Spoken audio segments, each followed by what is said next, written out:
Soft spray ஓகேவா hold பண்றதுக்கு. இது வந்து spider gel okay, hair serum, ஜோ ஸ்ப்ரே, ஜீகோம் சீப்பு, அதாவது ஒயிட் ஹேர் இது டச் பண்றதுக்கு.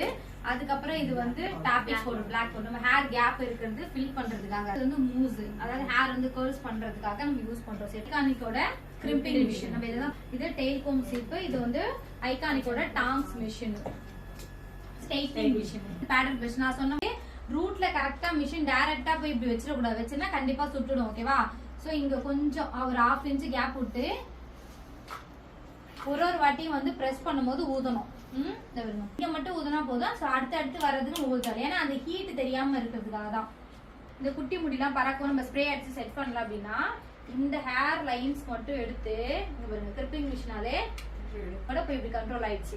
அதுக்காக இங்கேயும் அதே மாதிரி பண்ண முடியாது, இங்க பண்ணா கிரிப்பிங் ஆகாது. அந்த முடிக்கு மட்டும் அதை யூஸ் பண்ணிக்கோங்க.